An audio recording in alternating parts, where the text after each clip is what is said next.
नमस्कार, स्वागत है आपके अपने YouTube channel update with Raghav में। बीपीएससी टीआरई 1 से जो वैसे शिक्षक जो आप कहिए 2023 में ज्वाइन किए, उनका परीक्षा अभी यानी कि प्रोबेशन पीरियड समाप्त हो गया। यानी कि प्रोबेशन पीरियड समाप्त होने के बाद उनको कौन कौन से लाभ मिलने वाले हैं या उनको कंफर्मेशन लेटर कब मिलेगा, इसके बारे में छोटे से वीडियो में हम बात करने वाले हैं। अगर आप चैनल पर नए हैं तो कृपया चैनल को लाइक और सब्सक्राइब करना न भूलें। अगर अपडेट अच्छा लगे दोस्तों के साथ शेयर जरूर करें और कमेंट करके बताएं कि आपको अपडेट कैसा लगा। चलिए शुरुआत करते हैं। आप देख सकते हैं कि बिहार लोक सेवा आयोग यानी कि बीपीएससी द्वारा जो आयोजित टीआरई 1 की परीक्षा आयोजित की गई थी, इसका कहिए ज्वाइनिंग जो था 18 नवंबर 2023 के आसपास ही सभी शिक्षकों का आसपास ही है, कुछ दिन का आगे पीछे होगा।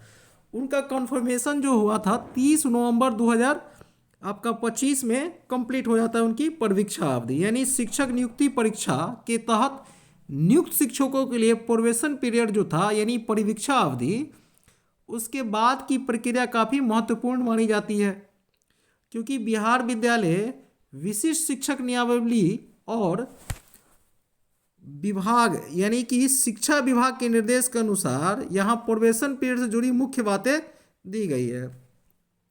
आमतौर पर प्रोबेशन पीरियड जो आपका है ये यानी कि जितने भी विद्यालय अध्यापक हैं उनका तो 2 ही साल का परीक्षा अवधि है, लेकिन एक सामान्य प्रशासन विभाग का निकाला गया था, एक पत्र निकाला जिसमें परीक्षा अवधि 1 साल की बात कही गई। लेकिन शिक्षा मंत्री ने इस पर स्पष्ट कर दिया था कि जितने भी शिक्षक हैं तमाम शिक्षकों की परीक्षा अवधि आपका 2 वर्ष ही रहने वाली है, चाहे वो टीआरई 1 का हो, यानी अब टीआरई 1 का तो कंप्लीट हो चुका है, टीआरई 2 का भी अब लगभग कंप्लीट ही हो गया है, होने को है 1-2 महीने के बाद कंप्लीट हो जाएगा। अभी टीआरई 3 वाले कुछ ऐसे शिक्षक साथी जो बार बार पूछ रहे थे इनकी परीक्षा अवधि कितने वर्ष की थी, इनकी भी परीक्षा अवधि 2 वर्ष की ही होने वाली है।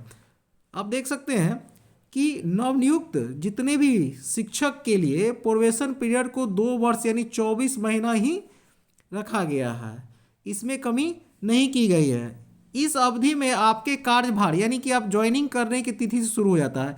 आप जिस तारीख को ज्वाइन करते हैं उस तारीख से आपका प्रोबेशन अवधि जोड़ा जाता है, यानी जिस ज्वाइनिंग से 2 साल तक 24 महीने जिस टाइम पर आप कंप्लीट होगा वही आपकी परीक्षा अवधि मानी जाती है।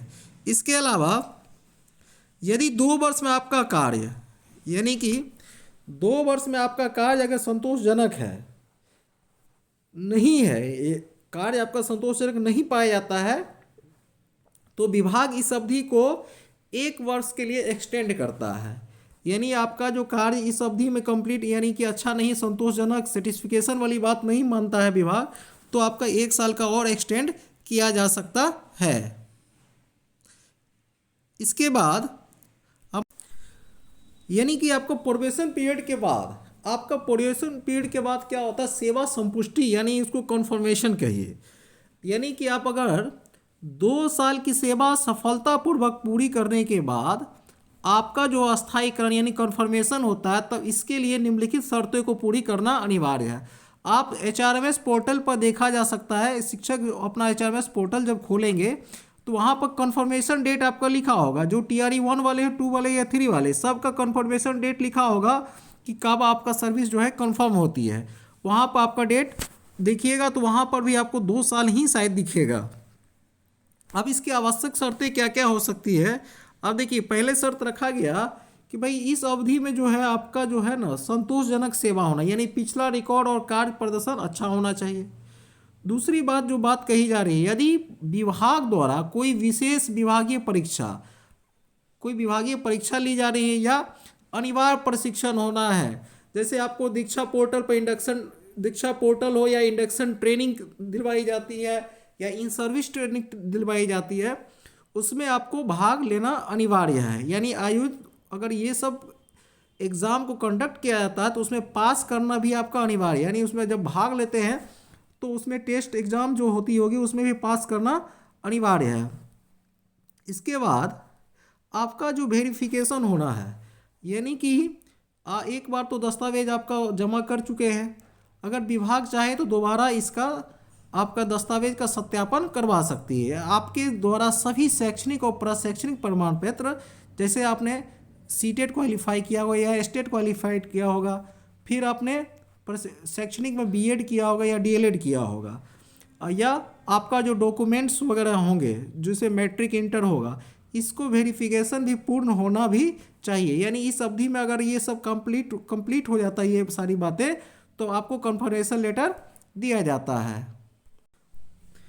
प्रोबेशन के बाद आपको क्या क्या लाभ मिलेंगे? एक बार जब आप सफलतापूर्वक प्रोबेशन पीरियड को क्या करते हैं, पूरा कर लेते हैं, तो आपकी सेवा जो होती है अस्थायी हो जाती है। सबसे बड़ी बात होती है आपकी सेवा जो है उस पर अस्थायी हो जाता है, तो आपको ये लाभ मिलने लगते हैं।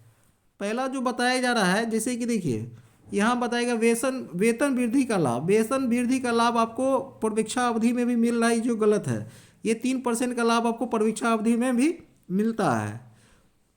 अब बात करें प्रमोशन का अवसर, जब आपकी परीक्षा अवधि कंप्लीट हो जाती है तो वरिष्ठ आपके सीनियरिटी के आधार पर भविष्य में प्रमोशन के रास्ते जो होते हैं आपके खुल जाते हैं। उसके बाद आपको पूर्ण भत्ते, हालांकि TRE-1 शिक्षकों को शुरुआत से ही HRA और अन्य भत्ते मिलते आ रहे हैं, लेकिन अस्थायी होने के बाद इसमें एक और चीज़ जुड़ जाता है, आपका सेवा निरंतरता, जिसको कहते हैं आप सर्विस कंटिन्यूटी, ये भी लाभ आपको जुड़ जाता है। हालांकि आपको जितना भी जो 3% इंक्रीमेंट वो मिलता है शिक्षकों को मिल रहा है, HRA का लाभ भी मिल रहा है, इसमें एक लाभ और बढ़ जाता है, सेवा निरंतरता की लाभ जुड़ जाती है।